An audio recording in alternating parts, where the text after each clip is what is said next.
What's up, bros? What's up, my peeps? How you guys doing today? Today we got a pull day. This is my favorite day. Before I start, I gotta post this Facebook post. It's ready to go. I just gotta post it.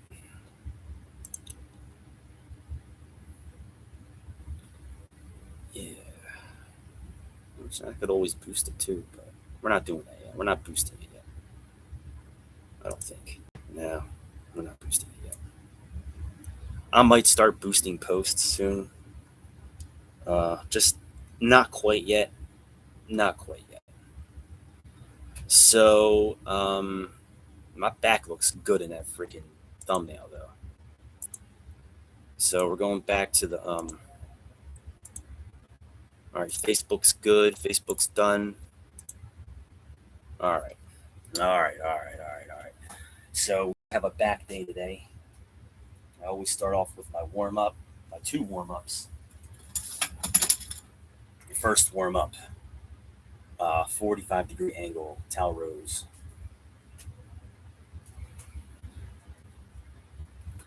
So I'm actually quite hungry today. Haven't eaten much. I just had an orange, but it's been hours. I've been up for hours. I had black coffee. So I'm actually working out. Not quite fasted, but besides that piece of fruit, that's it. All right, so here we go. Oh, thanks for the like already. Appreciate that. We always do our towel row warm up first. Do about 20.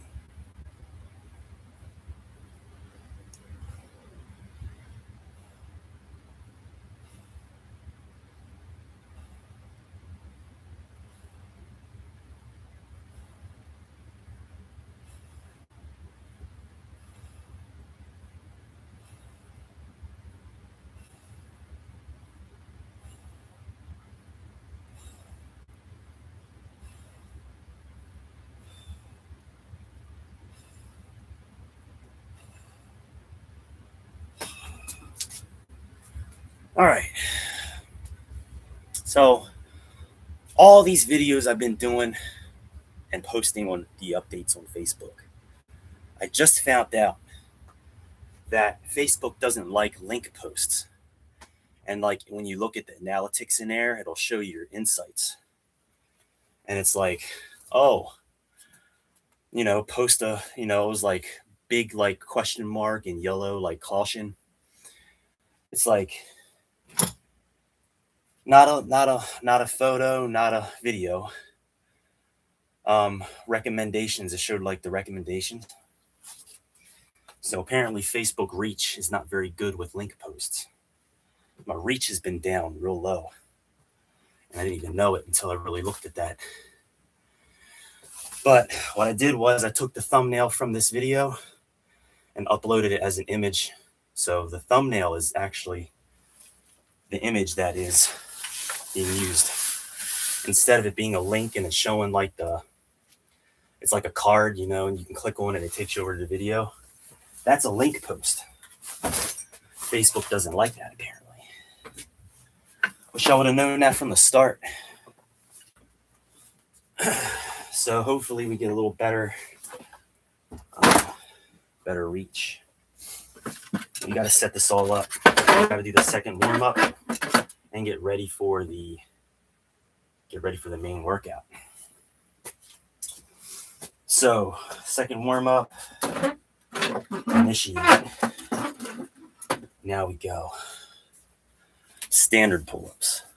From the suspension trainers, technically it's not a standard pull-up. It's a modified pull-up. So make sure that our handles are good. Raise it up a little more. Raise it up a little more. Good. All right, standard pull-up. Well, here, let me fix this a little bit. Our angle is bad. Angle cannot be like that. About right there. All right, we good now. Yeah. Second warm up.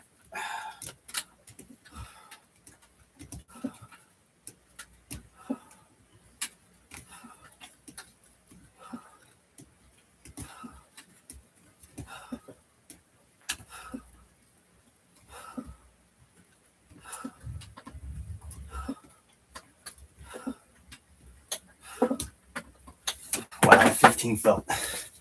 That felt extraordinarily easy. Extraordinarily easy. All right, now this is where the fun begins. First, I need the phone here. I'm gonna put on the vest. Got a 1 minute rest. This gives you just enough time to put it on, really. Not much more extra time, but we gotta get on. This takes a minute in and of itself.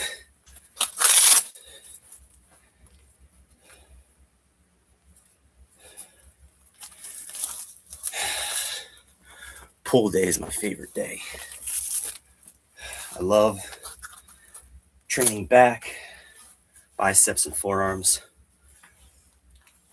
grip strength, anything that has to do with the forearm or the hands, strength of the fingers, your grip. Also love hitting biceps and back too. All right, we're in. It's been almost a minute, exactly like I said. Now we gotta get main sets. First main set, here we go.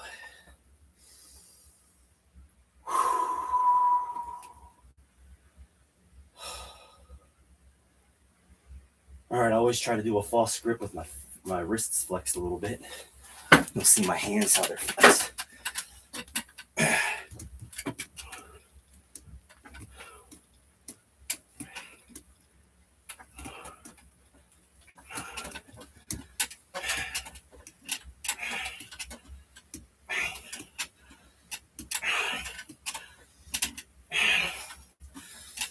Yeah! Yeah! Wow. Yeah! 12. First time doing 12.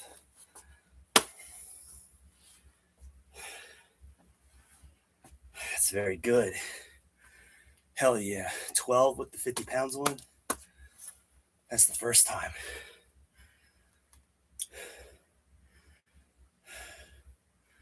Remember 10 being that hard, and then I think last time, I can't remember if I did 10 or 11.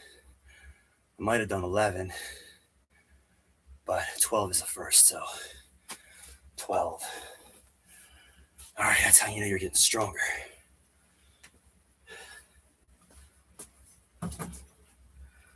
So we got to make sure we're taking a rest. Periods have to be timed. It's probably been about 30, 35 seconds. So we'll just do a minute and a half instead of 2 minutes.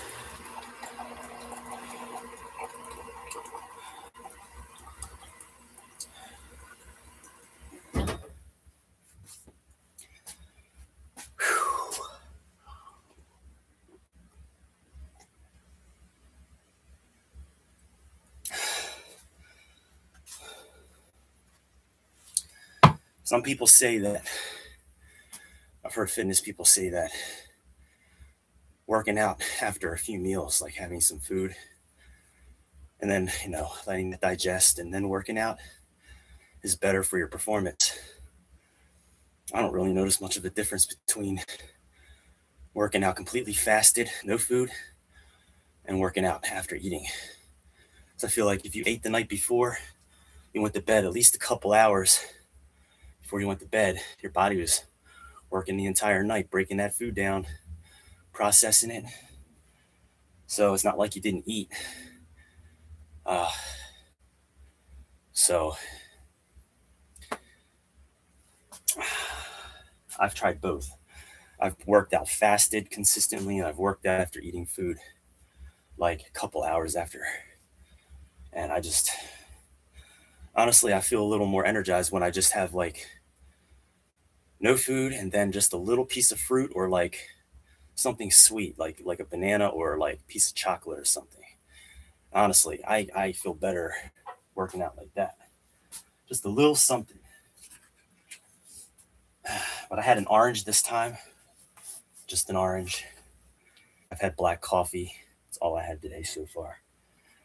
And I've been up since 6 o'clock, 6:30, and it's 10. So I've been up since 6:30 and it's 10 a.m. All I've had is black coffee and orange. All right, let's get it.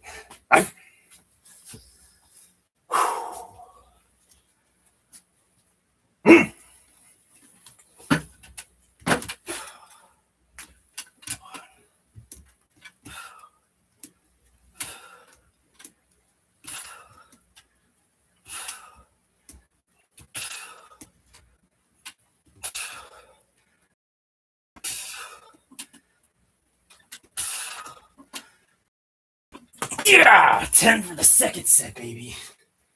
I'm breaking some fucking records. That's insane. Breaking some records, personal bests. Hell yeah, dude. And I didn't even have any food today. What the fuck's up with that? Like, no real significant food. Wow.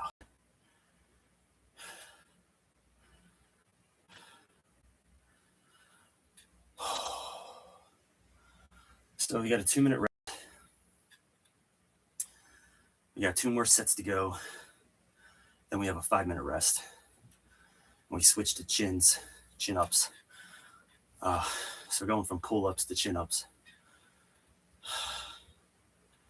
We got 4 sets of those chin ups. Then we have another 5-minute rest. Then we move to completely horizontal towel rows with the vest on for 6 sets. Then after that, we have towel curls for 3 sets, and then standing resistance band bicep curls with the fat grips on for 3 sets. Then we finish with some wrist rotations, both sides counterclockwise and clockwise, and then we have to do external rotations for the shoulder. Sounds like a lot, but the last few exercises is just a little bit of isolation work. They're not real hard. It's just isolation, and it's not like the compound lifts. When it comes to the curls, though, the curls are a little more challenging, but the wrist rotations and the external shoulder rotations are like pretty straightforward and easy. It just hits the stabilizer muscles. So after we hit all the primary muscles, then we're going to work on the stabilizers. That way we don't have any injuries in the future. That'll all prevent injuries. And we do that last because it's isolation work. You always want to do your compound shit first. Finish with your isolation. Here we go.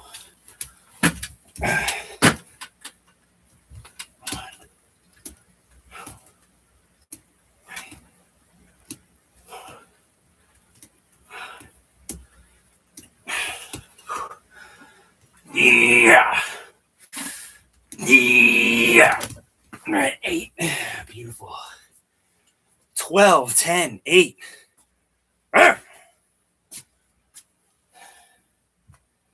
Breaking records. Breaking records right now.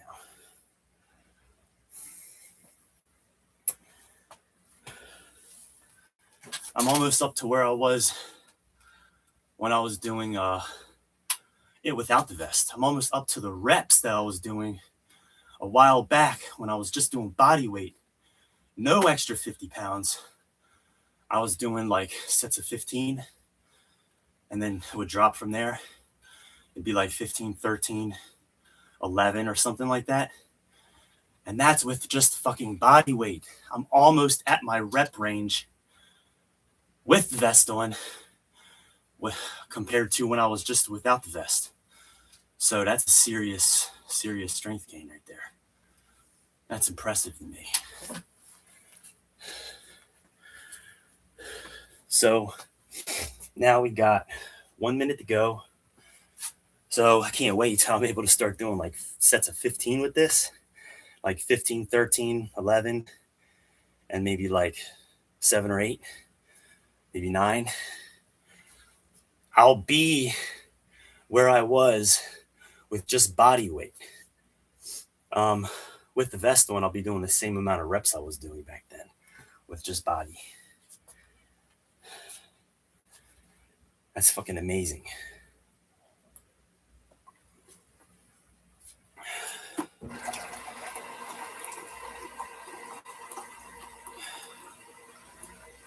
And that wasn't all that long ago. That was only about two months ago. A couple months ago, I think. So about halfway through, I'd say. We're about almost 4 months in. So say maybe a month and a half, 2 months ago. I didn't even use the vest yet. I didn't even have the weighted equipment on. I was just doing body weight. And I remember not too long after that, I transitioned to adding the weighted gear. And I'm starting to get strong in that weighted gear now. I'm almost to the point where I might have to buy another vest, like an 80 pounder or a 100 pounder. It's crazy, but I love it. This is the final set for the pull-ups. We're going to go to failure, complete failure on this one.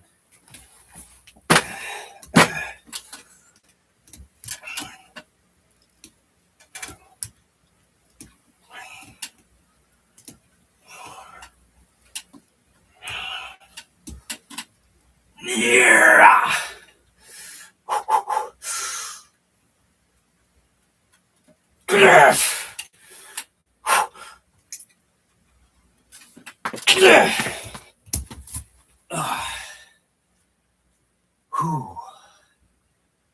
Complete failure. Oh, man. All right. Thanks for the second like. Now, guess what? 5-minute rest. Now we switch our grip up, our arm position. We're going from wide, like this, and then we're going to bring our arms in. And we're just going to do these. With our wrists flexed, we're always trying to flex our wrists. That way we get the forearms along with the biceps, along with the back and the lats. So basically, what most people do when they do pull-ups or chin-ups, they do it with a neutral grip. This is what a neutral grip looks like. Okay, that's a neutral grip. It's not extended. It's not flexed. What I'm trying to do is flex the wrist while I'm doing my pull-ups and chin-ups. That way we get the forearm gains. We don't have to do any isolation work. We don't have to do separate forearm workouts and shit. It's all getting taken care of through all of our compound lifts that we do. Well, we have 4 minutes to go. 4 minutes to go. You can see just from doing the chin-ups and pull-ups, well, from the pull-ups actually, I already have a forearm pump. I'm not flexing. You can see how it's sticking out right there. Right there. That's because when I'm doing my pull-ups, I'm trying to actively flex the wrist. But we're getting some good pump right now. Yup. 3 minutes to go. And I'm just going to reiterate why I take a 5-minute rest in between exercises. Because we're transitioning from one exercise to the next, we're going to have a whole nother 4 sets to go. So what that 5 minutes does is it allows you to recover more than if you were to jump straight in, say with a shorter rest, like 2 minutes. Like for the rests that we have in between sets, we're usually taking a 2-minute rest. But the 5-minute rest allows us to get to not 100% recovered, but up there, maybe like 80 to 85% fully recovered. That way we can push harder on our working sets for that next exercise. That's going to help you build more muscle, more strength, because you're not going to be as fatigued when you start. So that's the goal. That's what we're doing. We're training for strength, not so much for size. And the size will happen, but it's just not optimized for size. See, there's actually three different training methods. There's training for endurance and like endurance and conditioning. There's training for hypertrophy, which is building muscle. And then there's training for strength, like pure strength, raw strength. And that's what we're going for. We're going for optimizing strength. But obviously, when you're over in that strength area, you're still leaning towards hypertrophy a little bit. So there's going to be some hypertrophy. There's going to be some muscle gain in there. It's just not optimized for it. We're optimized for strength. And because we're so far away from endurance, we're like on the other side of the scale. We're on the other side of the spectrum. We're not really getting that big endurance gain. So if you wanted to, you could always add in some endurance later on. If you wanted to get that endurance up. But right now, I'm going for pure strength. So you'll see how the reps drop off. We'll probably get about 10 chins for the first set, maybe 11. It's actually a little higher than I really want. That's why I was thinking about increasing the vest, because I really want to be within that like 6 to 8 rep range for pure strength. So, but it will drop off rapidly after that. After the first set, I'll probably go from 11, 10 maybe, then maybe 8 or 9. And the third set will probably be around 7. And the fourth and final set will probably be around 5 or 6. That's what I'm thinking. So we're still going to wind up dropping into that strength range because we're going to be fatigued. All right, 5 minutes is up. Let's get it. I have talked enough. Hey. Here we go. Chin ups.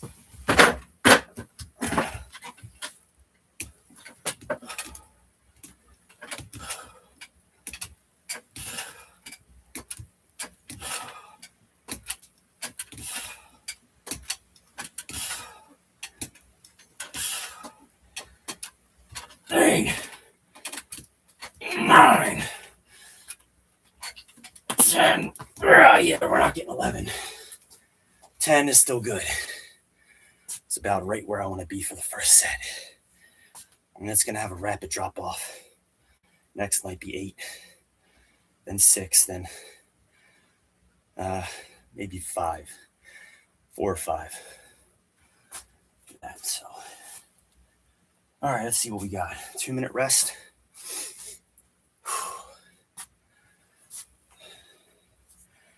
And I'm still actively trying to flex my wrists the whole time.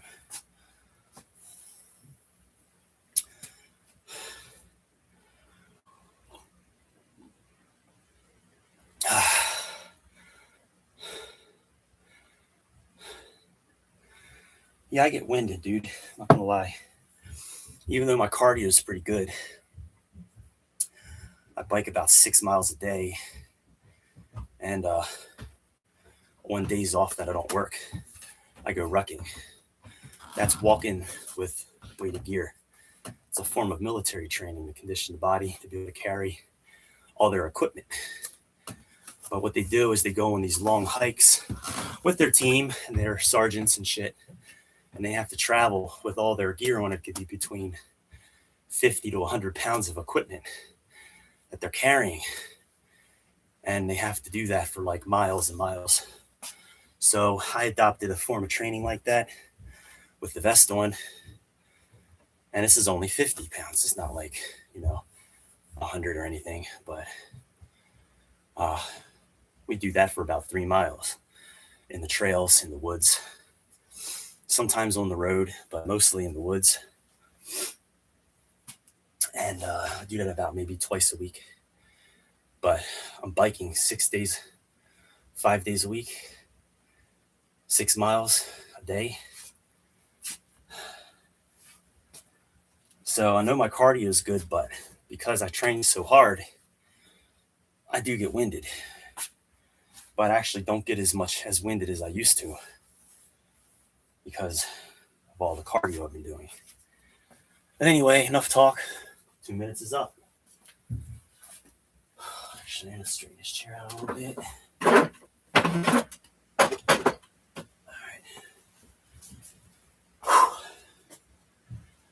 Pay attention to my wrist a little bit for a couple sets. Reps, I mean. See how I got a false grip? My wrist is bent.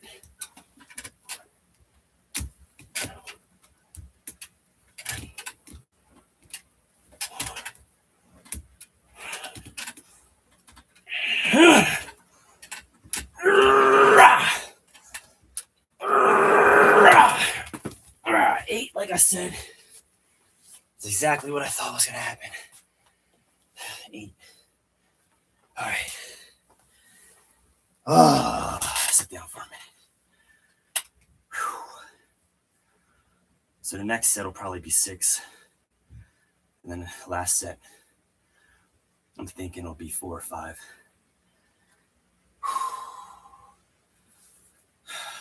We're fucking pumped like crazy. Man. And we still got ways to go, my bros. Ways to go. I still find it amazing to this day how quickly I advanced in my routine in such a short amount of time. It hasn't even been 6 months yet. We're just approaching the 4-month mark for this actual program. That's not including the 3 weeks of rehab that I had to do for my shoulder after a shoulder injury that I did on my bike. Long story short, I had wrecked on my bike and I had landed on my right shoulder, and I had to go to Express Care and they did the x-ray and I had a contusion. That's what they called it.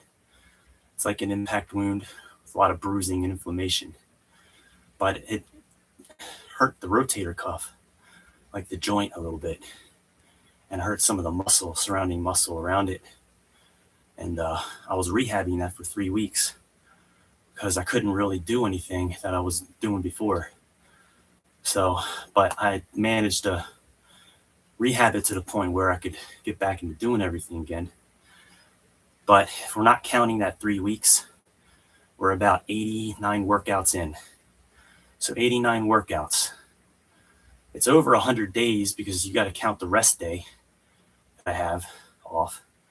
And other days that I took off where maybe I didn't feel too good or it was like lazy or something. I just took like an extra day. And that happened occasionally throughout. But other than that, we're 89 workouts in. That's only 89 workouts. It ain't that much, really.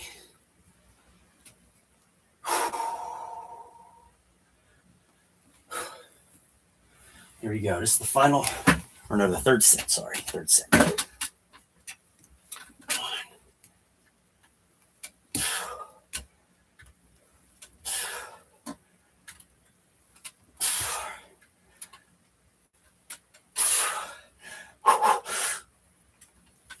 Yeah, 6, like I thought. We don't want to burn out. We want to save that for this set here. Now we go to complete failure, and we're going to dig into it a little bit. So I'll go until I can't get another rep. And then what I'll do is I'll try to pull and, just pull as hard as I can, even if I can't get a full rep in. And just dig into it a little bit, and then I'll let out.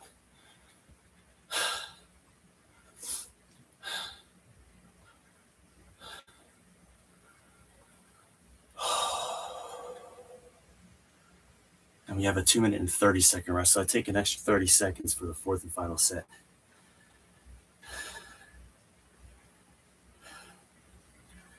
And after this, we got our towel rows. We got to do a 5-minute rest before we hit it.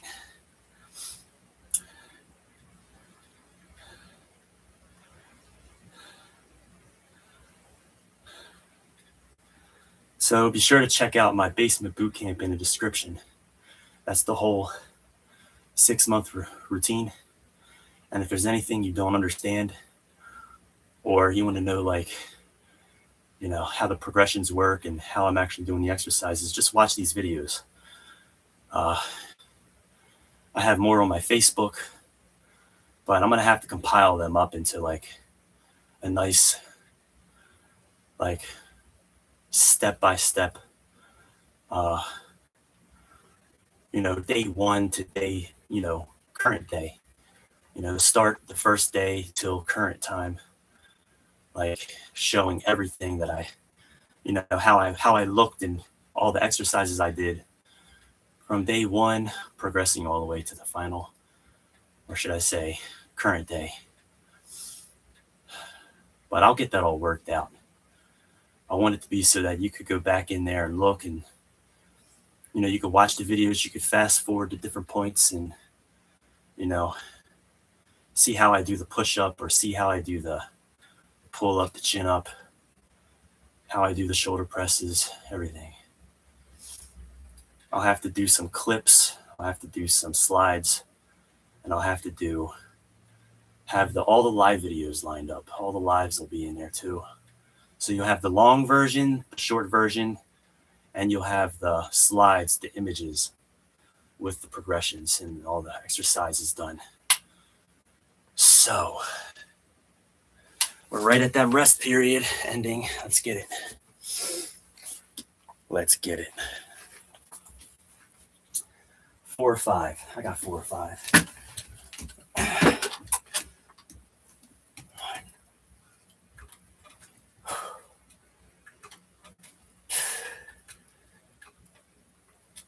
Yeah. Yeah. Yeah. Hell yeah. Right where I thought it was going to be.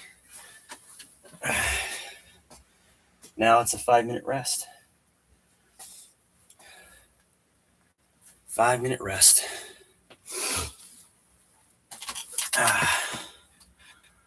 And I'll have to move this chair and set up the towel trainer. So actually, I might as well do that. Got to leave the vest on. So we're still going to use that for the first 3 sets. We're going to have the vest on. Then for the last 3 sets, we're going to take the vest off. So lower the handles a little bit. About right there. Then get the towel trainer. Towel trainer. Very easy to make. Rolled up towel with duct tape. In the middle and on the ends. Nice bath towel. It's a newer one. I didn't use the old towels. It's a good one. Because I wanted it to last. Not tear and shit. So there we go. And now the mat. You just need a nice exercise mat. This is an exercise mat or a yoga mat, some people call it, but technically it's an exercise mat. It's for all that shit. So not just yoga. And this mat is a very good one. I think I paid $30 for it. It's a high density foam. Whereas the one I had before, I bought it from Walmart. And it was thicker and it was like squishier. But I like this one way more. Way more. So we got that in the right position there.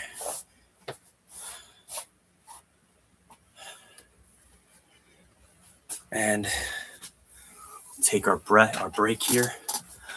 Hey, what's up? What's up, Johnny?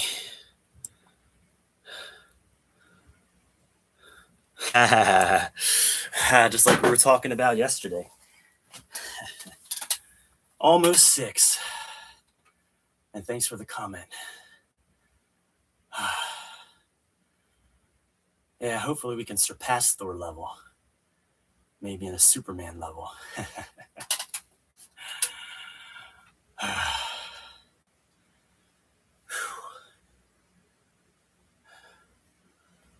But yeah. So I'm so freaking pumped right now. See the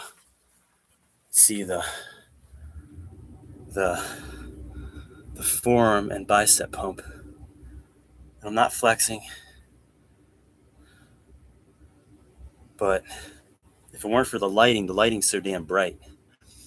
It almost creates like a crazy glare. But you can see the forearm sticking out. I'm not flexing. This is totally relaxed. But all that shit. But yeah, it's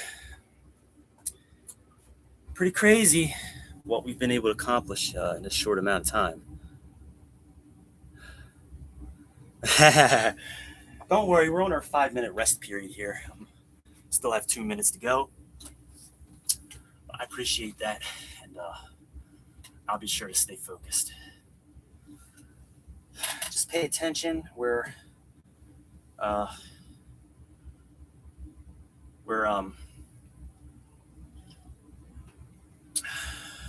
already done first 2 exercises. We got 6 sets of these. 3 sets with the vest, 3 sets without. Still have 1 minute to go. 1 minute to go is not long. So you might want to get down here.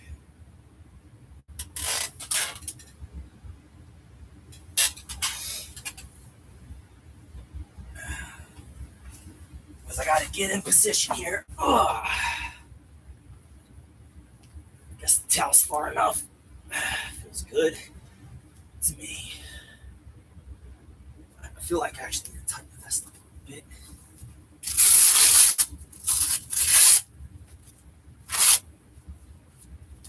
So I'm tightening up just the hair. All right.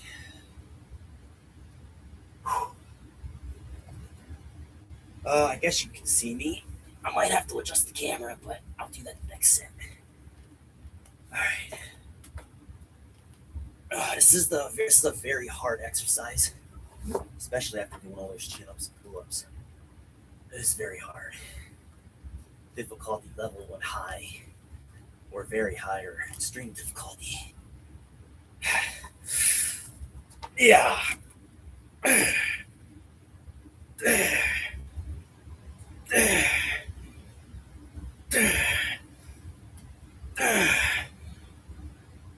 Yeah. Yeah. Wow, I think that's one more rep. One more rep than I did last time. Man, pretty sure I did 6 last time. 6. Let me adjust that camera. It's not low enough. Definitely not low enough. So I gotta get a better angle. There we go. But I did 7. That's an improvement. That's 1 rep more than I did last time. So now I'm getting stronger. And my body weight hasn't really gone up much. I'm still 175. So I'm getting stronger in that 175 range. But I think I built some muscle and lost a little bit of fat. So I think that's where the balance is with the weight. So I cut in probably a little bit of fat, built a little bit of muscle, but that balanced out the whole weight thing. That's why I didn't go up in body weight. I just went up in muscle weight and lost body fat. That's my theory anyway. All right. 1 more minute to go.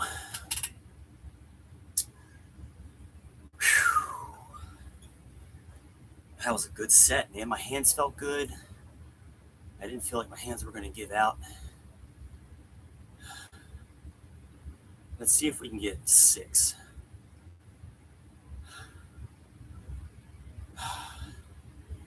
Don't worry, after this next set, I'll be sure to check the comments and see what you're saying.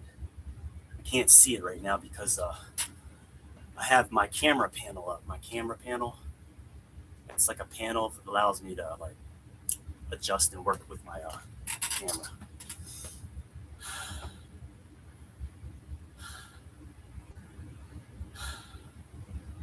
But I can actually drag it off to the side, so it's not like in the way.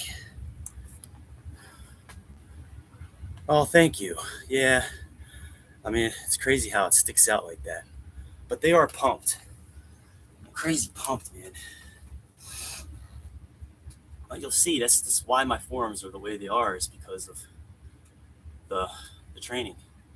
That's why I emphasize how I flex my wrists when I do my chin-ups and my pull-ups. I'm always trying to flex my wrist down, pull it down, drag it down like that. Not a neutral grip. We're not pulling like this. We're not doing pull-ups like this. We're bending our wrist down as much as possible. And then when we get into the towel rows, you got to squeeze that towel and you got to tightly grip that towel. So it's all hitting the forearms. And let's get that set. Yup. Let's get it. Let's get it. Let's get it. Yeah.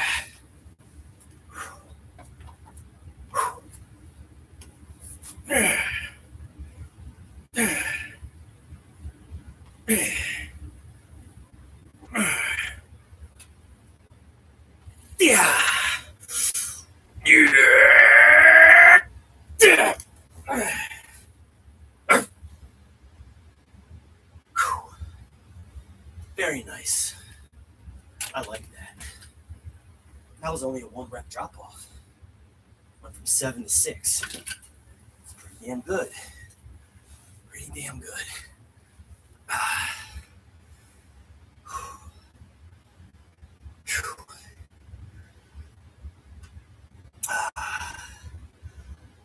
Doing better this time than last time. I think last time I had food.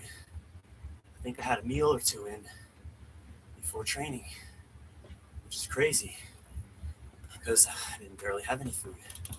I'm almost completely fasted besides for one little orange. So it's up to you if you want to decide you want to work out fasted or after you've had some meals and some carbs in you. I don't really see much of a difference. I actually like working out fasted. I feel lighter. I feel like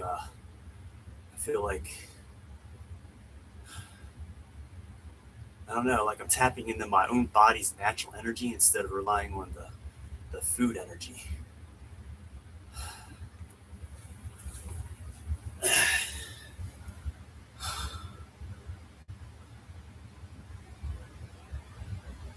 Yeah. And that's how my pull day is. That's how today is. As we go from all of the modified chin-ups with wrists flexed, we go from the towel rows where we're grabbing the towel, which is hitting the forearms. Then we go into the towel curls, and then the bicep curls with the bands, with the fat grips. And then after that, we go into wrist rotations, and then finish with external shoulder rotations. So there's a ton of forearms in this routine, at least in the push day. So you're getting your biceps, your forearms, your whole back, your whole upper middle back, and your lats all in one. All right. That's been 2 minutes. Let's get our last set with this vest on. And then I got to take it off.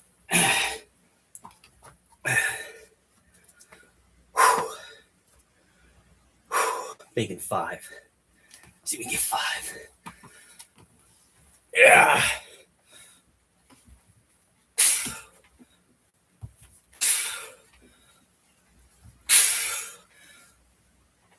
Yeah.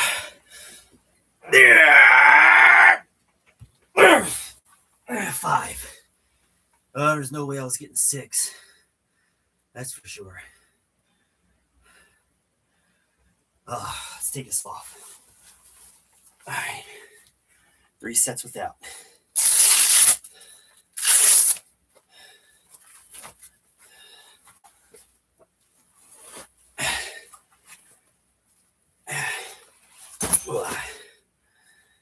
Oh.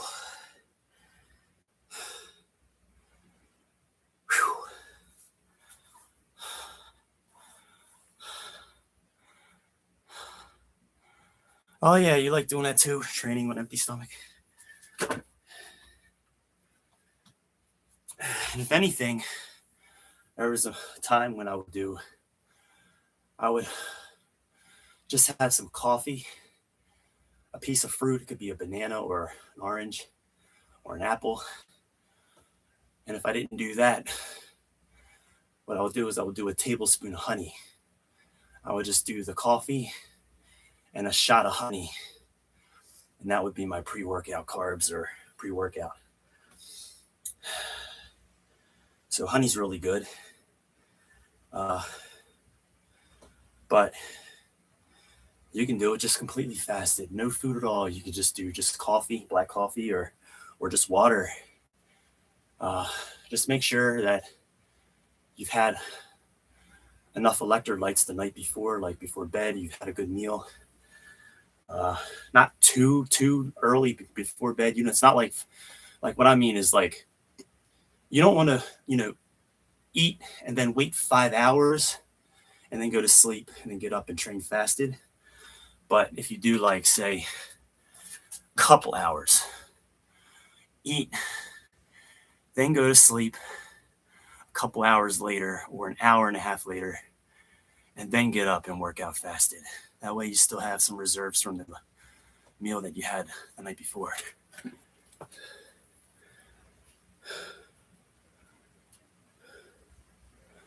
Irrelevant? What do you mean? Your opinions are not irrelevant. Everybody has a method. Like, have you ever heard the saying, there's more than one way to skin a cat? My method isn't the only way. And, but obviously with certain thoughts, certain things that have science backing them,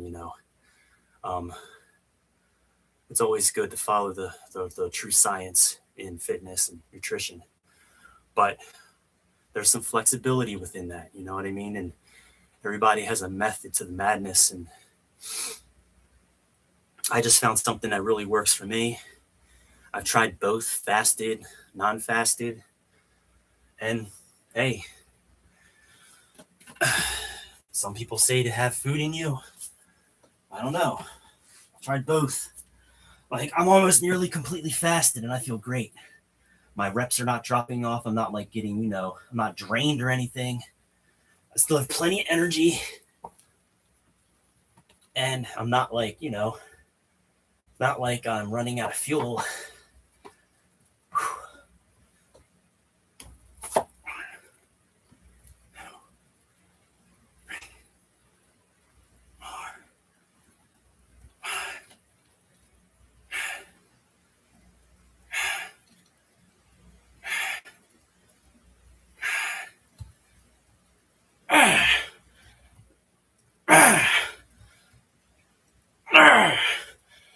Yeah. 13. Oh, man. I'm going to stand up. Whew. All right. All right. 2 minutes. We have 2 more sets to go. Just body weight. Forearms are lit. They're actually burning. My upper back is pumped. My forearms are pumped. My biceps even pumped. But my forearms, honestly, to tell you the truth, the forearms are feeling it the most. So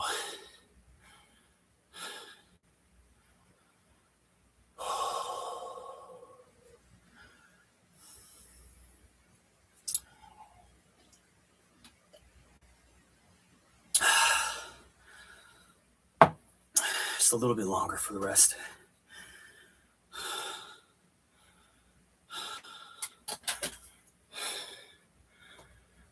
Yeah, 13. Even after doing all that.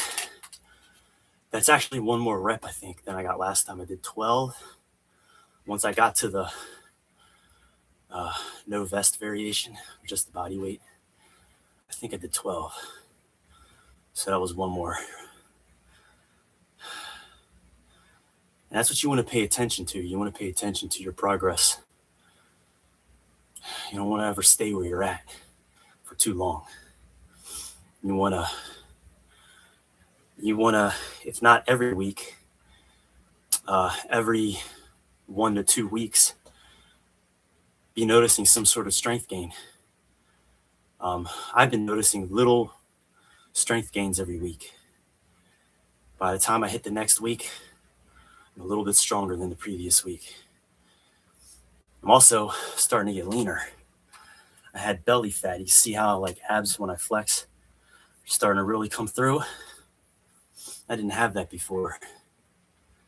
So some of that body fat is starting to go away. And also I've been training my abs a lot. So my abdominal muscles are actually starting to get thicker, more pronounced. So it's going to be easier for them to pop through a little bit of belly fat, or what little belly fat I have, because I'm actually enlarging the abdominal muscle, making it bigger and stronger, along with a little bit of body fat being shredded is always a good thing. Eventually, we're going to have full-blown six-pack. I won't even have to flex. I'll just be walking around with it just popping out. I'm thinking maybe after 6 months, give me another 2 months. It's going to be crazy. And then we're going to have to go back to the very first 10-day phase. So if you look at my basement boot camp, oh shit, I'm past my rest. Let's just get this all explained after. But if you look at my basement boot camp, you'll see after week 14, just scroll all the way down to the bottom till you find week 14, and then go past that, and you'll see it starts a new 10-day phase. We go from a 7-day week to a 10-day week. And in there, that's where we're going to recycle and go back and loop it around. And we're just going to do 40-day cycles of 10-day phases.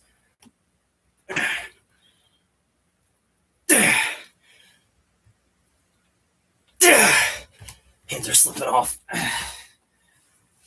So basically, once you're finished with the 6 months, you go back to the very first 10-day phase. And then you go complete that entire 10-day. It's actually 40-day cycle plus a 10-day deload and a 5-day rest period where you do nothing. So it's actually technically 55 days of training and rest total. And pretty much you just loop it around. Once you finish that, you go back again. So the first 10-day phase, finish it. It's 55 days, I think, right there. And you can just infinite loop it around. And what you do is you just make progressions in that phase, because you don't want to go all the way back to the very beginning of the routine. You don't want to go back to day 1. You're way beyond that. You're way past that. So you just want to go back to the very first 10-day phase and keep looping around. And you can modify that. You can pretty much like make it your own. You can add in new exercises, add some variations in there, change it up. But all of the foundational shit is right in that for an advanced level. Once you reach an advanced level, you can just keep looping it around. And I feel that I'm at a pretty advanced level right now. And we're not even done with the 6 months yet. We still have at least 50 days to go. That's almost 2 months.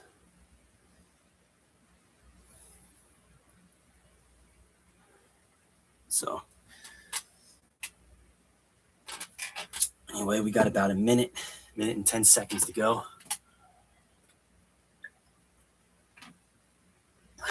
And just to give you an update on the supplement stack, I've been taking this methylated multivitamin by Nature Bell. It's by Nature Bell Methylated Multivitamin Advanced. Been taking this. I love this vitamin. I've been taking their magnesium glycinate at night before bed. and I've been taking creatine. This is just Walmart creatine, nothing special, but it is micronized. So you want to get the micronized kind. It's just a smaller particle, a smaller crystal of creatine. And yeah, I've gotten some great results on the creatine. So make sure that you have whatever supplement stack you like. I prefer to focus on the vitamins and the minerals. That's just me. I don't really mess with all the hyped up stuff. Like, just if your body's really running well, and the only way you can do that is making sure that you're getting enough vitamins and minerals through your diet, through your supplementation, your body's going to be running efficiently. And most people are pretty deficient in magnesium.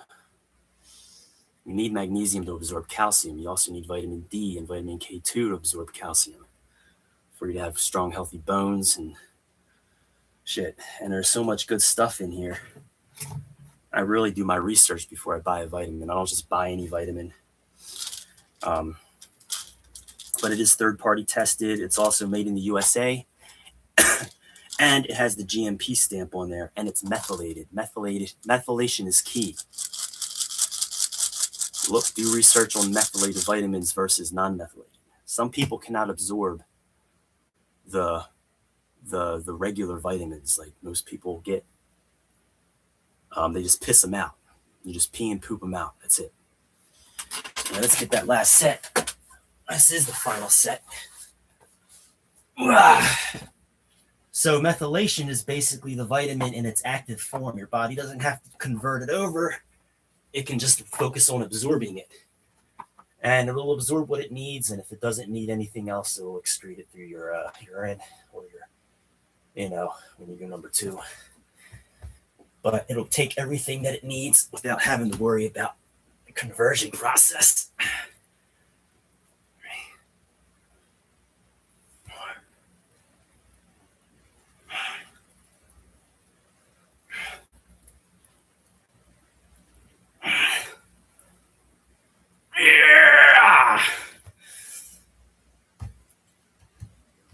Yeah.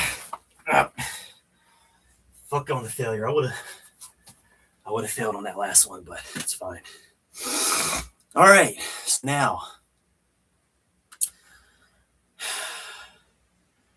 now we can stand up and get to another exercise, but we need to take a 5-minute rest. 5-minute rest. So we're moving to towel curls now. That's the way I have the plan set up. We can raise this up. And why not get a pump check? Why not? Pump check. Okay. All right. Back pump check.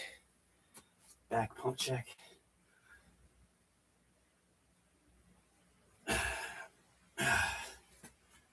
All right. So now what we do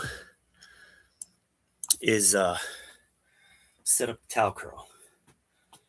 I can raise it up a little, like it a little higher. What we do, say, why towel curls? Why? There's a reason why.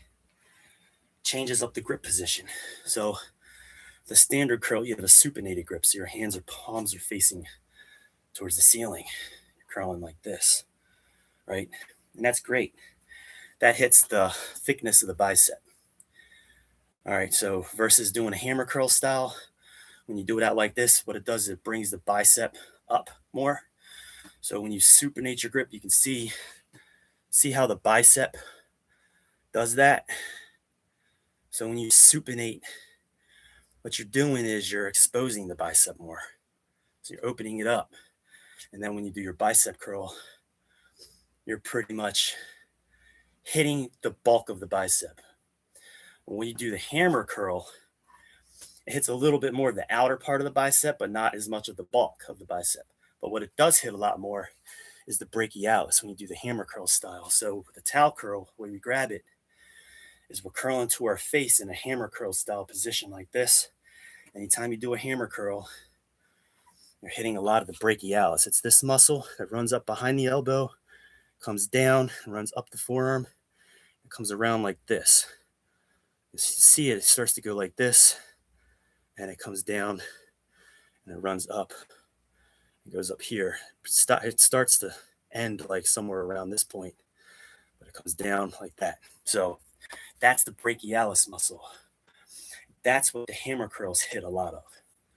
So we're doing the both variations. We're going to do the supinated for the bulk and thickness of the bicep. Then we're going to do the hammer curl position for a little bit more of the outer part of the bicep and that brachialis part of the forearm. So do both.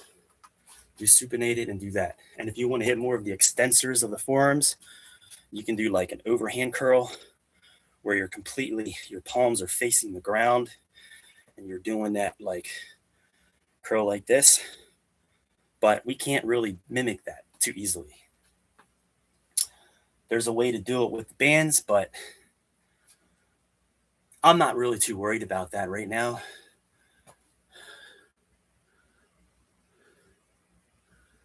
Anything I'm not an expert in? Yeah, science. Geography, history, the English language,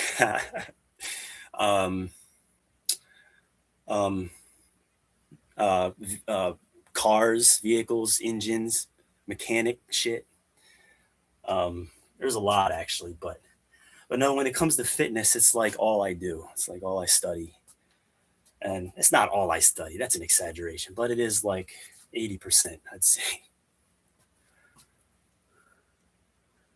Did I back everything with science? I guess I did. I appreciate that. But really, it's about biomechanics. So the human body is just a biomechanic machine. And once you understand where the muscle is and the angles that you need to be able to hit the muscle, it's biomechanics. So it is a form of science. It's by human biology. But you're right, it is science. It's human biology. It's a form of science. Understanding the human body, the skeleton, the skeletal system, the nervous system, the muscular system, all that. Oh, our rest period's up. 5 minutes. We managed to blow 5 minutes. And I hope you got some value out of it. So here we go. Now we can do the towel curl.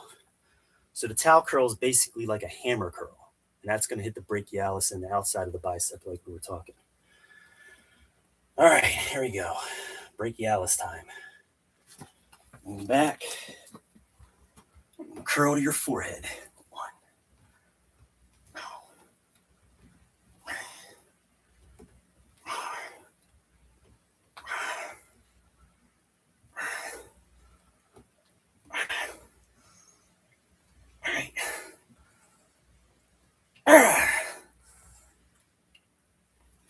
Okay, we don't want to burn out. 10's good. Whew. So I really feel that right here. Feel it in here. All right. We got 3 sets of those. And then we'll have to go to, might as well start getting ready.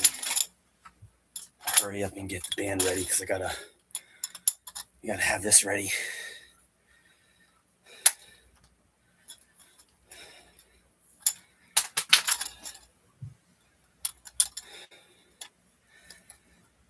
Yeah, pretty much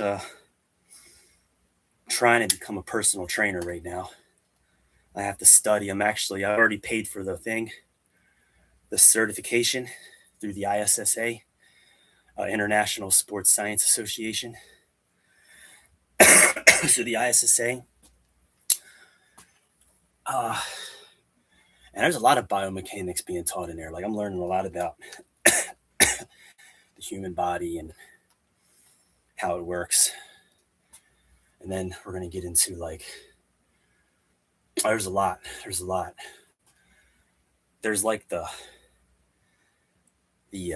people side of the business. It teaches you about how to, deal with clients and treat clients and get clients. And then there's like the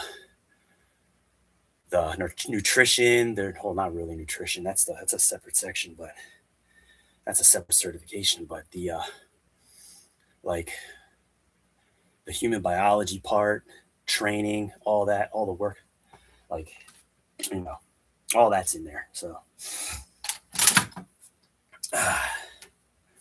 but there's a lot. I'm going through it. I'm going to pass the test, and I'll be a certified personal trainer in a few months. Yeah, a couple months, I'll be a certified personal trainer, and it will be official. And then I'll be able to officially train people one-on-one or in a group setting or whatever. Yeah, not just through live videos. All right, past our 2-minute mark here, just past it. Let's get it.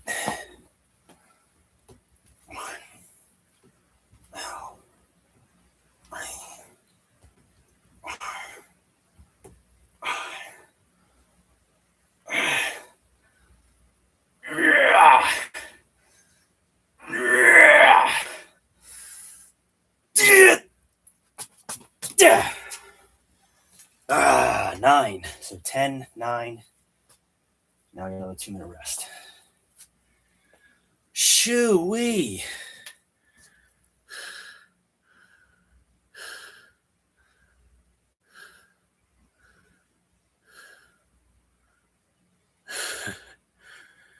No vest on this.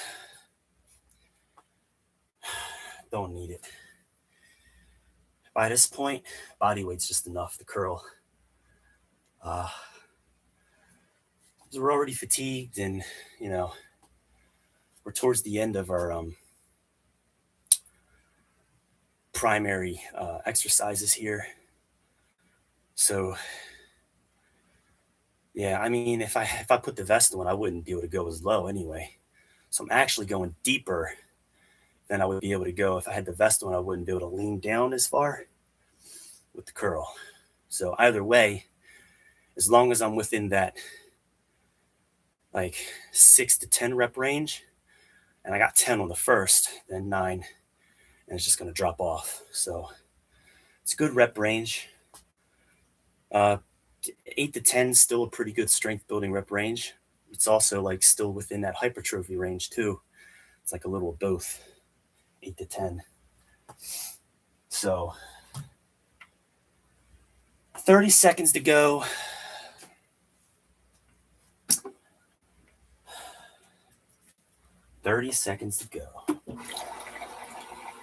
Yeah, pretty much don't need the vest because, as long as you lean down far, the bicep can't handle as much as like your back. Like when you do a full pull-up, right? You have more power, more explosiveness through a pull-up than you do a bicep curl. So biceps a much smaller, weaker muscle than your lat underneath. So that's why, even by this point in the training, we really don't need the vest. With all of the fatigue that is set in from all our previous training, you don't need it. And even with the rows, like for example, we did 3 sets with the vest on, and took the vest off, and we just keep it off from this point forward. There's no need to even put it back on. Kind of fits into the whole efficiency part of or aspect of the training. So if we had to put the vest back on, it actually makes it less efficient because, you have to put the vest on. It takes time to put it back on. You're exerting energy to get it up over your head and put it on. So just out of pure efficiency and the way everything's structured, it just plays out perfectly. So I kind of like it like that, but it allows me to go deeper on the angle too. Like I could go all the way down like this if I want. Say I wanted to go deeper, I could go even deeper. Like this, as low as I could go. And curl.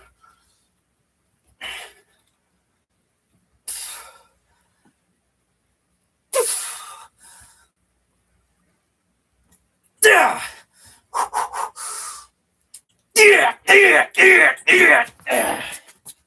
Right? So even without the vest, if you just go low enough, it's going to be hard.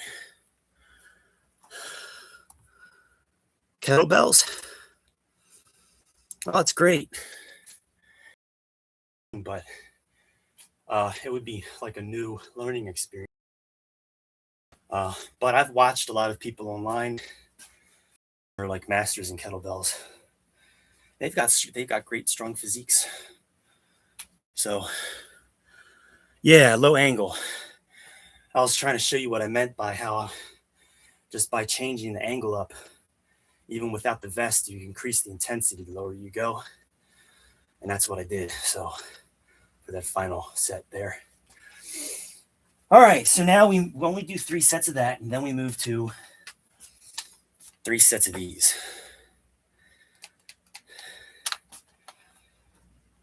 Okay, so I'm going to put on the pink band here. The pink band, along with the heaviest band that I have. This is a 30, rated at 30 pounds. Maximum tension.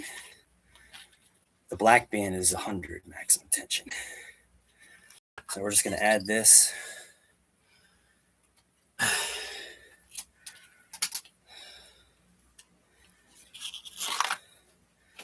And we're going to see what we can get. And we're actually done with this. We can move this off to the side. I always move it off. When I'm finished with it, I have a little anchor up here. Just put it off to the side. And raise it up so if I want to sit down on the chair, it's not hitting me in the head. I'll put it up there too. Like that. All right. So I got to get this whole basement set up organized because my bands are all over the floor. It annoys me. I need to get something where I can hang them up. I need to be able to hang them up. But this isn't my basement. But I'll tell you what. If I could just get a little spot set up where I can hang them bands up, it'd be real nice. So we are on our rest period, and we're not doing a full 5-minute rest. I count this, the towel curls and the bicep curls as one training block. It's like, it's a 2 exercise single workout. So no 5-minute rest in between that and this. Maybe standard rest. So like 2-3 minutes. Standard rest, 2 minutes actually. And then we get right into it. We do 3 sets of these. And we're probably approaching the 2-minute mark now. I'm not sure. But I'll make sure that hits a minute and then we'll hit it. I think I'm right at that 2-minute mark. So now we got the bicep curls. We're going to get it now.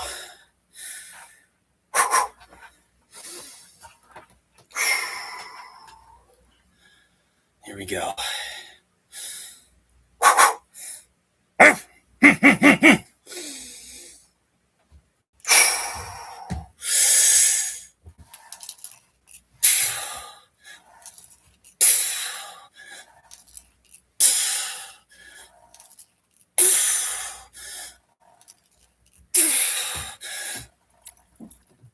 Yeah. Yeah. Okay. Whew. Shoo-wee. Shoo-wee. Oh my God.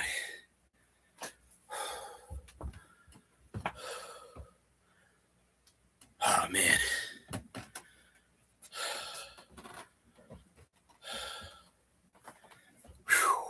Ooh. Tell you what, I can't wait to eat. I'm hungry. So 2 more sets of this, then we do wrist rotations. You know what? I moved this. I forgot that I needed it. Damn it, I should have just left it hanging there. I forgot. It's fine. It's fine. It's fine. I forgot. Forgive me. This was supposed to stay where it was because we go right to wrist rotations.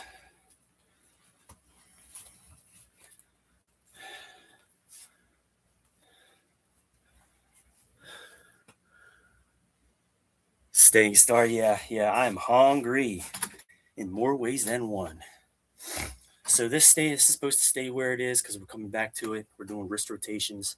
I know you remember the wrist rotations, Johnny. We do with the towel, lean back. The wrist rotation.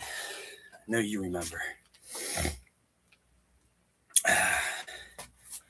It made my wrists stronger, like the whole rotation thing. Yeah, seriously. Like when I pick up frying pans and shit, I'm like, fucking frying pans ain't nothing. I'm talking like cast iron, big cast iron skillets. I just feel like light work now.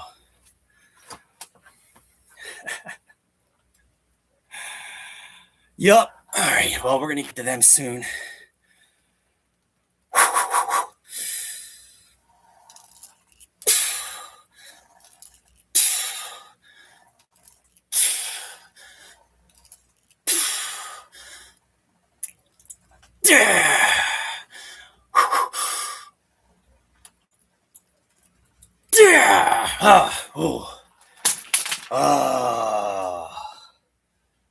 Shoo-wee.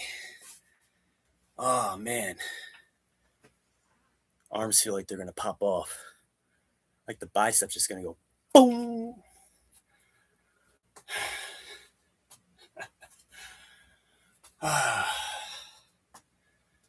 So,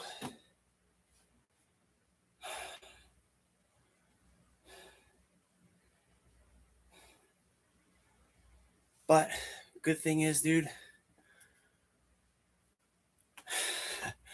the good thing is, like, I don't even know where I'm going with that. It's just everything has just been playing out like some kind of like movie in my life, the way it's been playing out. But I've had some really serious downs. I lost everything. Lost all my muscle, lost all my money, lost my car. And I tell you, man, like, that was hard. I was homeless for a year, living in that car. And just to make money, I was doing DoorDash.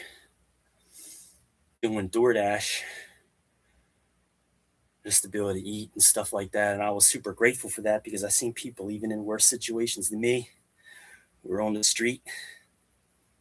And that was rough. That was hard to see. And even though I was homeless and shit, I would give them money and help them out, and sometimes buy food for them. And yeah, it's just, you got to be grateful for where you're at because there's always somebody out there who may have it worse than you. And actually, there are people, just period, that have it worse. And but going from that point in my life to where I'm at now, even though I'm not at the highest point where I want to be, I'm doing 10 times better. It just gives me some perspective on how hard things can be. And I'm just grateful to be here to be able to do this and share this with you guys. I just want to say that. So,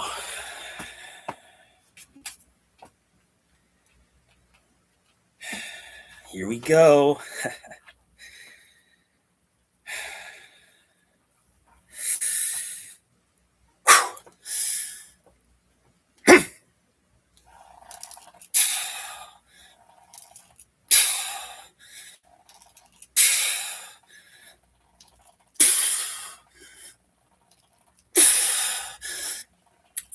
Shit. Oh, failure.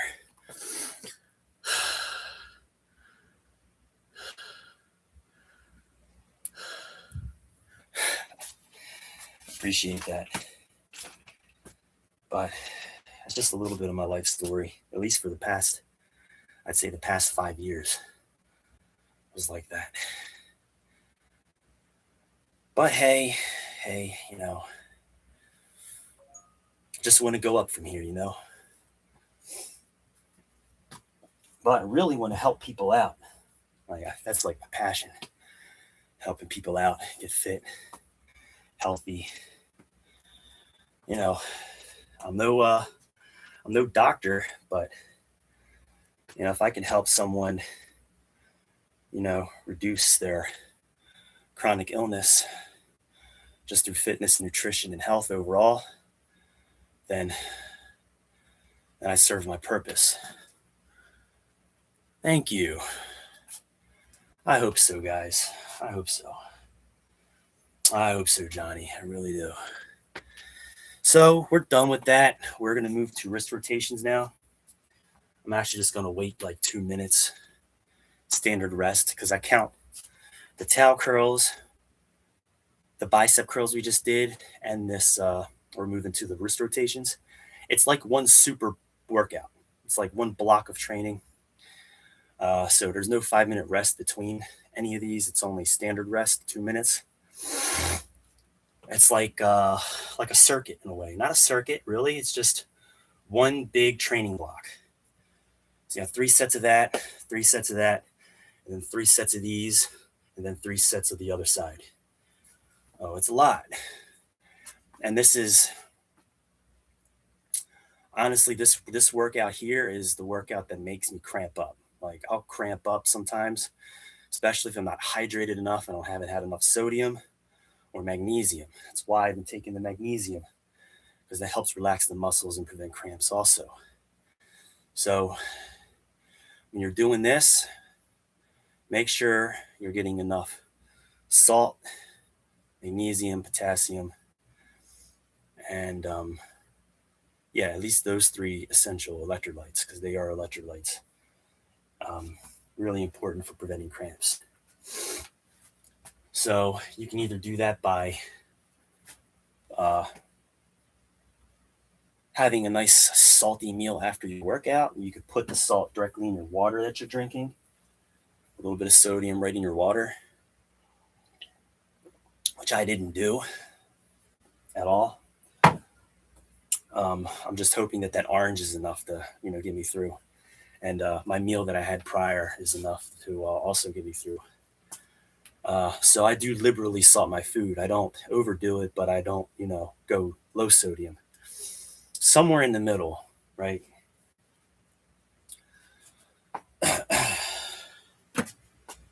But I eat nutritious foods. I'm going to have to start doing like a whole nutrition segment on what I eat, because I got the training down. We got the whole live stream training down. It's all there. I'll make videos on it. I'll do short vids.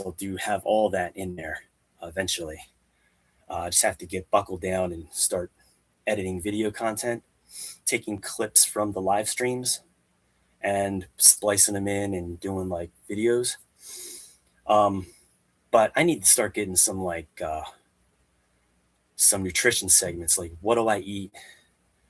You know, what do my meals look like? Why am I combining certain foods together? For example, like I make sure that I eat salmon, because I don't take an omega-3 supplement, but you want to make sure you're getting your omega fats. That's super important for your joints, for reducing inflammation.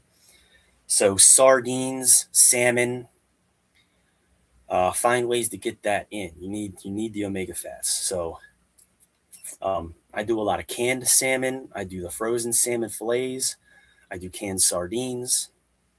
And then for standard protein sources, I do the beef and I do chicken. Very, very, very small amount of pork. Do I ever do pork when I treat myself, because I do like pork. It's not an ideal meat, but I sure do enjoy it. But anyway, we'll do nutrition shit real soon. You already saw my supplement stack. I make sure I'm always trying to get my vitamins and my minerals. And I take my creatine. There's no need for protein powders. Really, protein powders are a waste of your money, in my opinion. Just eat food. You get protein in your food. You can easily get your body weight in protein in food. There's like no excuse to really not be able to get your protein. That's easy. Easy. That's easy money right there. Easy work. You don't need protein powders.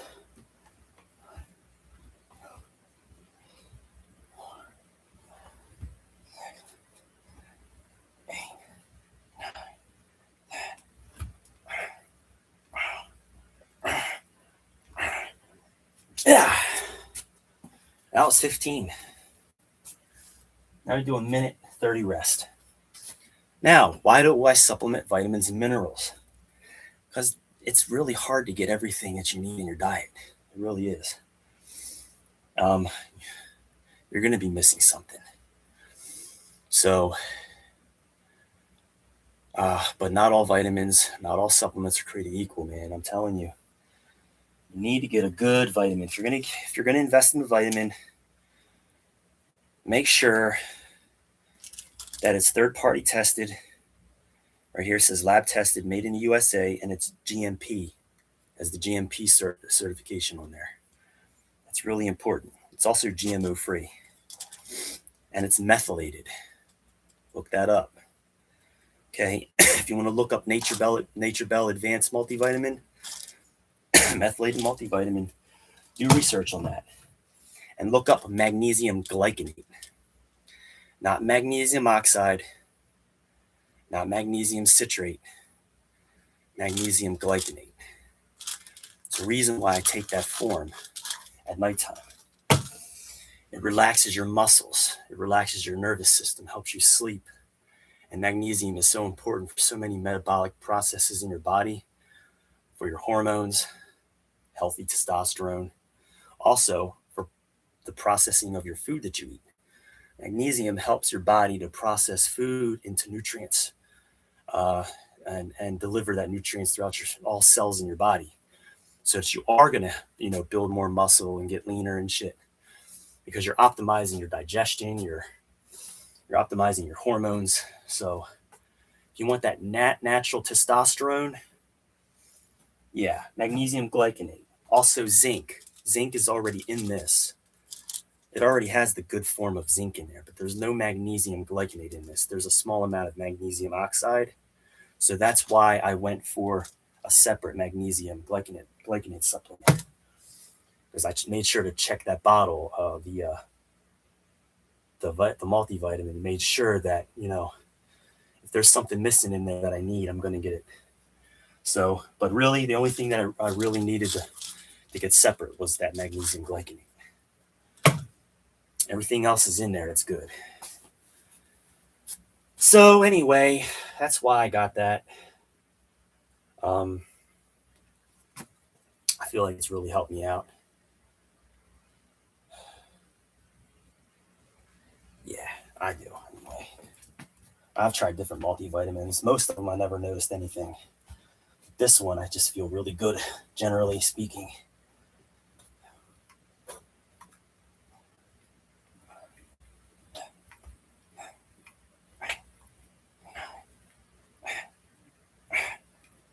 Okay, it's good. Another minute 30.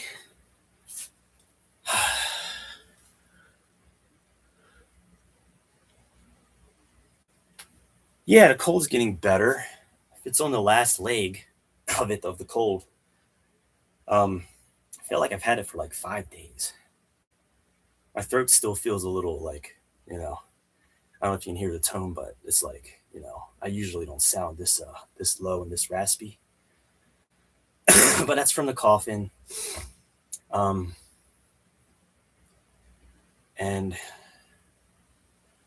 the dry throat at night really hits you. It like wakes you up in the middle of the night. But yeah, the cold though, it's going away. It was never really that bad in the first place. It was more or less just annoying having your nose running and throat bothering you. I never felt fatigued. I never felt, you know, never got like the body. Nothing affected my body. It was just in my nasal passages and in my throat, and that's it. Um, Even my eyes felt fine. Like I didn't have like irritation or like it didn't affect my eyes. It didn't affect anything else. It didn't affect my energy levels. I felt good other than the throat and the nose.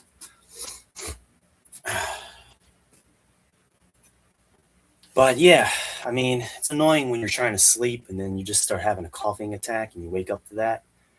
It disrupts your sleep and it's annoying because you got to try to get back to bed and then that cough still wants to come. You know what I mean? And then right when you're trying to fall, right when you're drifting off to sleep, you start having a fucking coughing attack again. So that was annoying. That was really annoying. Anyway, I do feel good. One time last night, one time, coughed one, went to the bathroom, went back to sleep, and I was fine.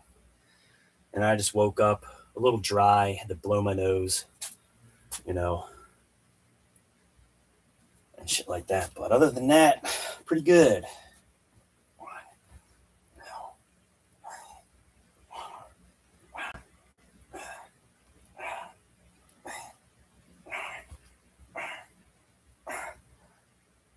Yeah, okay. All right, 3 sets of that, then we got the other side. So we did, what's this? So we did clockwise, now we're gonna do counterclockwise. It's the other opposite direction.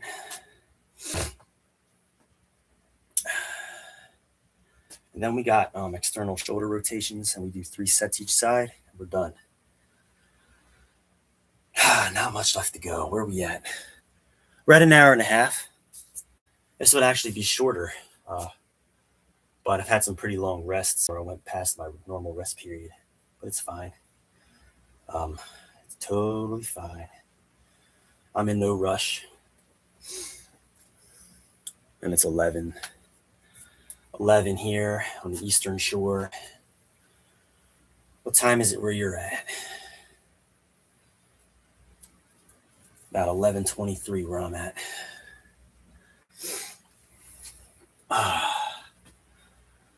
All right, so we just take a minute 30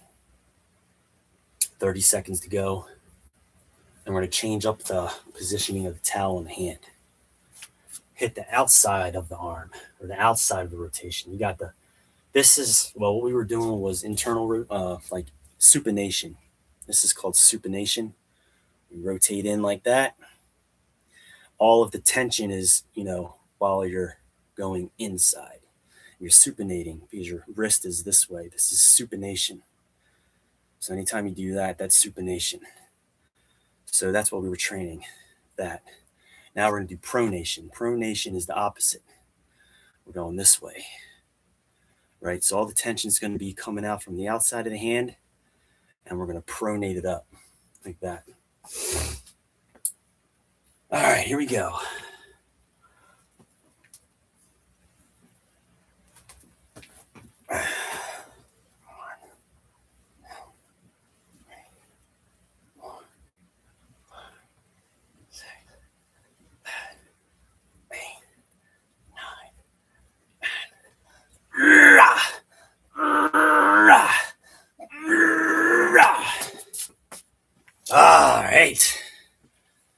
All right, I'll tell you what though, my pronation, supination is getting stronger. My angle's deeper.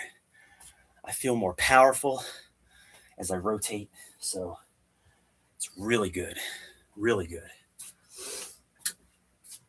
Really, really, really good. This is the kind of strength, the rotational strength. This is rotational strength. Also in the shoulder, like as far as the shoulders go, this is rotational strength, and so is this. With the wrists and the forearms, this is rotational strength.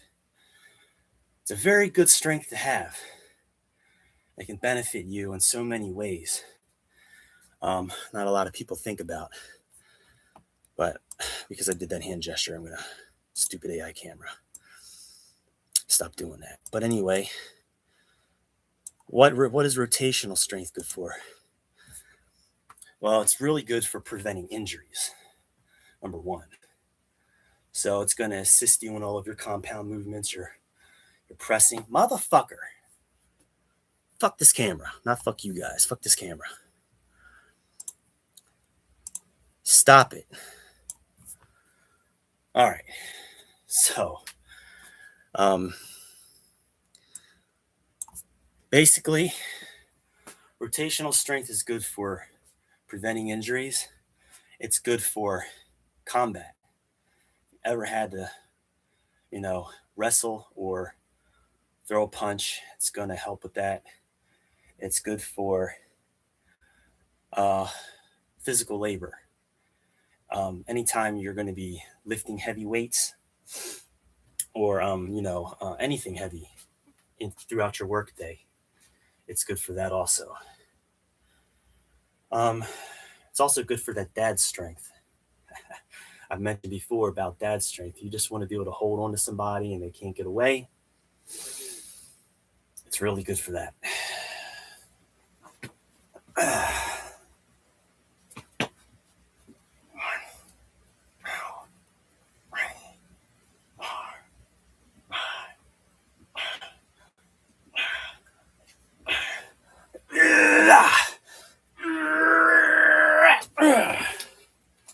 Oh, good for tandem too, I guess.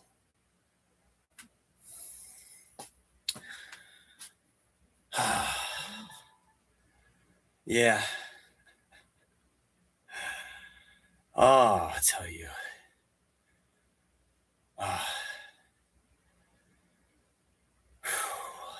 We only got one more set.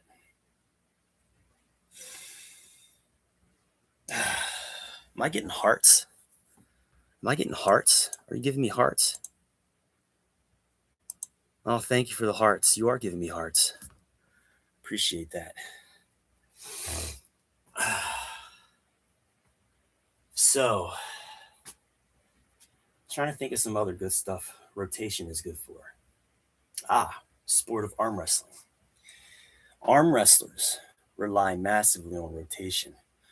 So, because when you're on that table like this, elbows on the pad, all of this is rotational strength in the shoulder, but it's also strength, rotational strength in the humerus, in the bone of the bicep. So that bone, there's a lot of rotational forces being applied to it when you go to the side.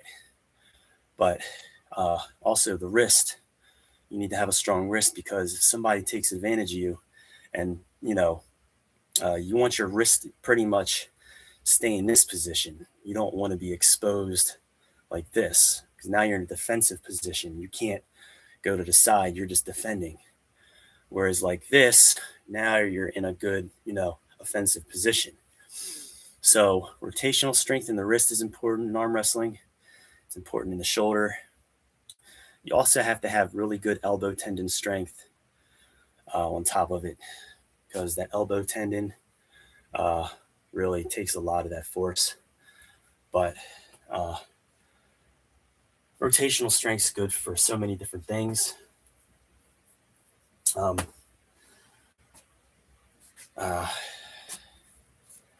They're neglected muscles, straight up. Bodybuilders don't train them very often. Power lifters don't even really train them very often. But it's a great strength to have. It's a unique strength. Let's just hit this last set and then I'll explain more. There's a lot that you can do with rotational strength, actually.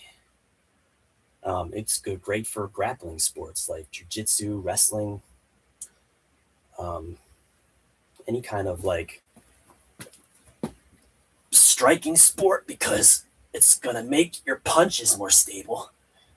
You're not going to injure yourself as much. Yeah,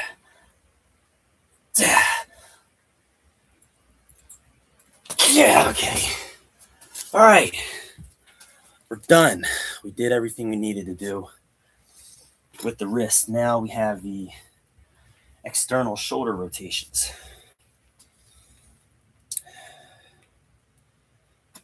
So this is my door anchor. It's a simple device. It's actually a very powerful little tool. Because just with this and a door, you can mimic a cable machine. Slide this at any point in the door, high or low, medium, anywhere. And once you put that band in there, now you have a horizontal point of tension. It come from, any angle in that door. So, really good. Similar to a cable machine, cable stack.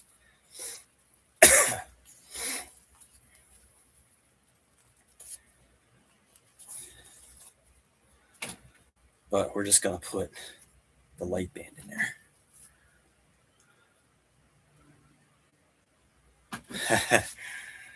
I wish I was a wrestler. If only I could fight like a fucking UFC fighter. And had the body, already have the body to go along with it. Now I just need to train some serious fighting skills. Do all the standard shit that they do, along with what we're already doing for just functional strength. I think the only thing I would change up is, I would get like a heavy bag, put a heavy bag down here. Obviously, I'd go to a gym, a real gym with professionals where they're training me and showing me how to, everything. But I would have the heavy bag down here at home, practice on the heavy bag. Then, maybe if I had a speed bag somewhere, that'd be nice. And one of those things that you do where it's like you punch it, but it comes back at you, at your face. You know what I mean? You got to dodge it, and you can punch it, dodge it, you can block it. But that trains your speed, your ability to dodge and bob and weave and strike a moving target. So that would be really nice to have too. I don't know if you know what I'm talking about. That's a really nice thing to have. Skill. Then you just got to get to a good jiu-jitsu gym and practice your ground game and get a little wrestling thing. But I would do both. That'd be nice. Have some good wrestling skills and some good striking skills. That'd be really fucking awesome, actually.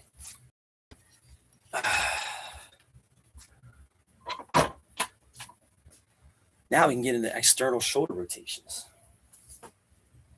So I already have a horizontal point of tension set up. We're just going to drag it out like this. And that's hitting the external rotational muscles in the shoulder. I'll pull this over a little bit. We're just gonna drag it over this way. All right, we're good. So this is what I mean by a horizontal point of tension. Just like a cable machine, you can put it anywhere at any point, at any angle that you need. And then you just do this.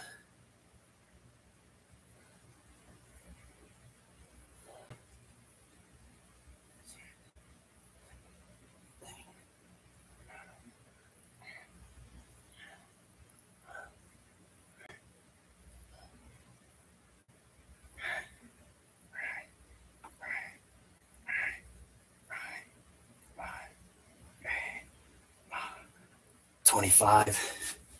Don't need to go heavy. This isn't about going heavy. This is about getting the reps in.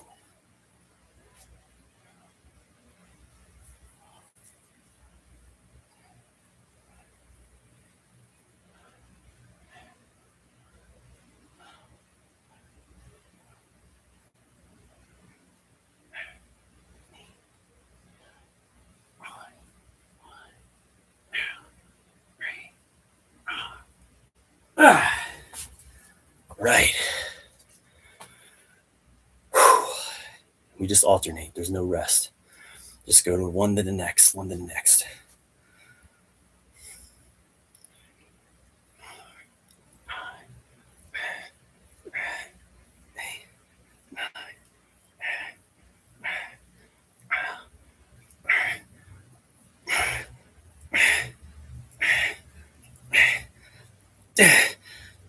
Okay. Starting to fail. That's fine.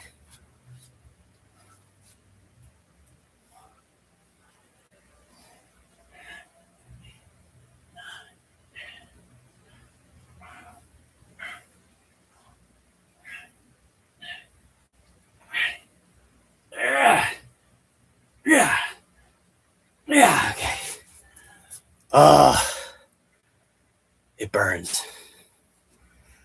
All right. We're almost done. This is it. Third and final set per side.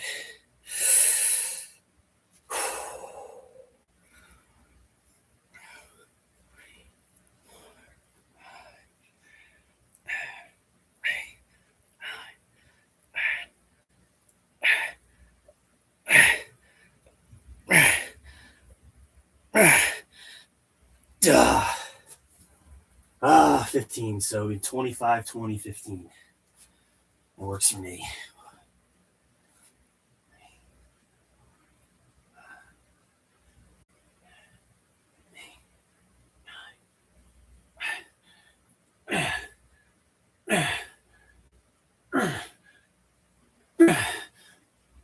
Okay.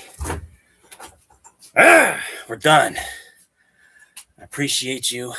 Ooh, a little bit of a cramp there. All right.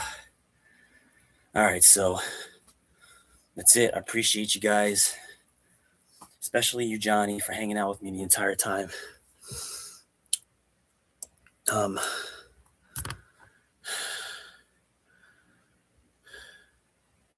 Yeah, for sure.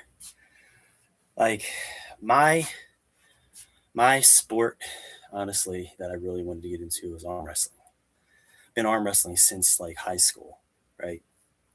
Always loved it. And then I started to get into it as I was getting older. Learned how to do the training and fell in love with the actual sport itself. I love watching it. But hey,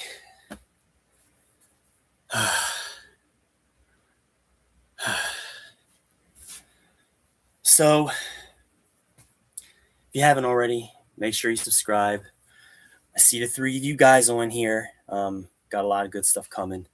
Make sure you subscribe. Yeah, arm wrestler. That's like my sport. That's my passion. So always loved arm wrestling. It's like, I don't know. It's just my favorite sport. So anyway, make sure you guys go check out that basement boot camp. It's my whole 6-month routine. It's in the description right there. Takes you right over to my blog. There's a lot of stuff, like educational material at the top. Explains my principles and my process and everything. It goes down, and eventually when you'll get to a point where the training, the actual workout program is, and it's week 1 all the way through, like, it's a total of 180 something days of training. It's 6 months of training there. So we're at almost the 4-month mark. And we still have about 2 months to go, maybe a very slightly less than 2 months. Might as well just say 2 months. And we've only just hit the very first 10-day phase. We're almost done with the very first 10-day phase. And remember how I was talking about arm wrestling? Well, there's an arm wrestling training block in this 10-day phase here.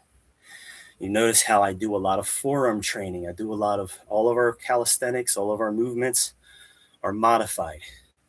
We're hitting forearms. We're doing the towel rows. We're doing the chin-ups and pull-ups with our wrists flexed. We're doing the towel curls. We're doing the bicep curls with the fat grips. Okay? Everything, and then we do the wrist rotations. Everything is leading up to the arm wrestling training that's in this phase that we're about to start doing.